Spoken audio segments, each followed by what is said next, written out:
Good morning. There's so much I want to say, but I only have a limited amount of time, so we'll get going. Uh, I start with one thing because I have an interest in Stoicism. Obviously, I practice Stoicism. When I'm on YouTube, apart from listening to a bit of music and I listen to a good bit of philosophy, Ryan Holiday occasionally gets pushed to me until I have to stay refuting him. But occasionally he's pushed back to me again. So yesterday I opened the video from Ryan Holiday to see what he had to say.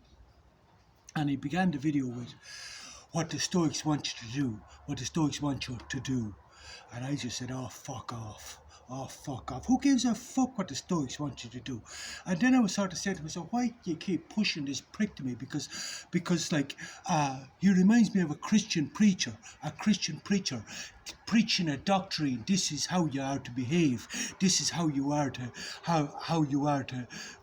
conform. This is how you manage your emotions. This is not how you manage your emotions. And this is another example of like similar to the Christian doctrine, where the construct does not match the concept, because this shit will not work for you when it comes to managing your emotions, because it's somebody giving you a doctrine of how to with small guidelines, but with not significant enough understanding to be able to manage the emotions. It's just compliance with a doctrine. Do you understand what I mean? Which he becomes the Buddha of Stoicism, the Buddha of Stoicism. Everybody kissed my arse because I'm the authority on Marcus Aurelius. Are you fuck? But anyway, I just want to go from there and explain a few things. When I used to be doing the bodybuilding before, often people used to do these diets. They used to pay somebody some money, and somebody does out a diet for them. And I said, that's bullshit. Why eating that? Why eating that? This, not only is this completely unsustainable, because it's not, they don't know your nature, they don't know your output, the expenditure of what energy. None of them are asking you, are you sitting on your hole all day? Are you plastering bricks all day? None of them take into account your actual expenditure. It just gives you this generic bullshit diet, and then people stick to this for 3 weeks and, oh yeah, great results for that. But it's not sustainable.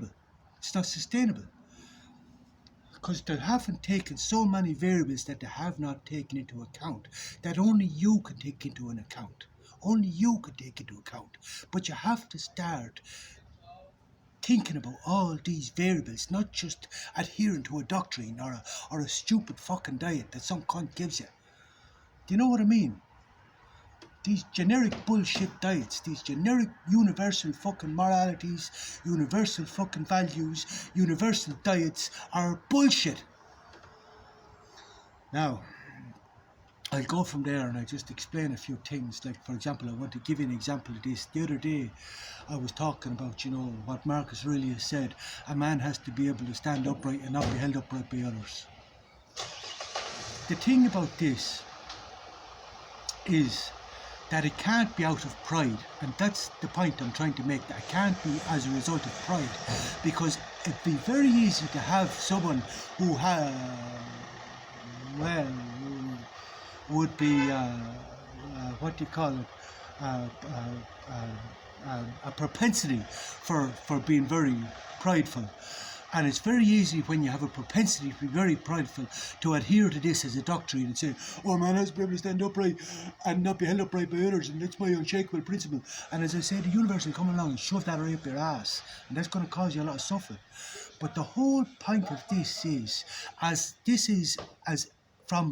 arises from an understanding of nature and the whole prey and predatory nature way of nature, that nature is binary opposites and all the different binary opposites, but you have to understand nature. But it comes from an understanding of nature, that if you need something, it's like Grant Cardone used to say, rich people buy time, poor people sell time. If you're selling time, which is the most precious thing you have to ask yourself, what is the value of this time? How can I make this time more valuable by becoming more competent in certain areas or whatever? How do I become more valuable? How do I assess my value without Dunning-Kruger syndrome, where your ability exceeds your where your ego exceeds your ability? Uh, but you see, you have to be brutally honest with yourself, and assess your own worth. Assess your own worth. But be honest with yourself. But at the same time, uh, what I'm saying is you have to mitigate the codependence, because this is the nature has an insidious element, like the ivy, like the weeds that become, that what's the word? Become pervasive, that take over the whole flower bed. Nature has an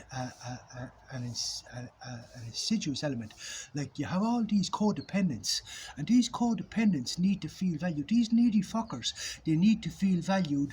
They need to feel like these is like the AA sponsors, that their whole self-worth comes from others being dependent on them, and they will try to make you dependent, and they will try to take control of you, and they will like a face clinger to your face.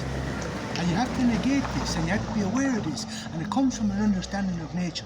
And that's why I say a man has to stand up, has to be able to stand upright and not be held upright by others. It's not out of pride, it's out of conscious awareness that you get to stay in control of yourself. Because when these fuckers cling on to you like an octopus or a face sucker, like, they will try to control you. They will become dependent on you, but they will try to keep you dependent on them. And then you have the tyrants then as well, who want to control you, who want to take your energy and control your energy and harness you like the horse to the cart, and have you draw their carriage, or race their chariot, in race their race, but you become the horse. But no. I'm telling you, I'm going to tell you this again. The best game is in this situation. Pretend to be the prey, and that's why you need the humility. Pretend to be the prey, but be the predator. But this, you have to be very conscious of this. And a part of that is be very conscious. A man has to be able to stand upright, but be very careful of becoming dependent on others, whether it be food, whether it be money, whatever it is.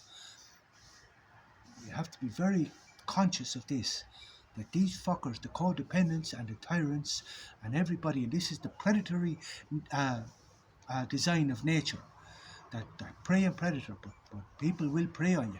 People will prey on you for your time, for your energy, for everything. They will prey on you, and you have to be very conscious of this. This is to play the game, and what is the nature of the game? This is the question. What is the nature of the game? I want to determine the nature of change, but just saying, like Marcus Aurelius says, the Emperor of Rome, like, it's like the Jews used to lend people money. They used to, because these people needed money. Kings even, kings, they lent several kings money, but they lent the kings money, but the king needed money. But then the Jews, when they lent the king the money, they they had the king in their pocket, and then they could determine the nature of change, because the king might be uh, uh, uh, the head of state, but they had the king in their pocket. They're determining the nature of change. They're controlling the king. Whoever pays the piper plays the tune. So what put the king in this position? His need for money. You have to be very conscious of this, and this is where what this arises from. It's not just a doctrine that you hear out of pride. It has to be a conscious choice, not determined by your feelings, which would be pride, but play. Like I say, you're playing chess with the universe. And you have to understand that this is the universe moving, because some of these fuckers are conscious. They're playing their own game, and some of them aren't conscious at all. It's just the universe is playing the game. But if you want to play, like, there's lots of people who don't want to play. They just want to sit in the audience. But if you want to play, you have to make the unconscious conscious. And this is making the unconscious conscious. So that's that part. And what was the other one I was going to talk about today?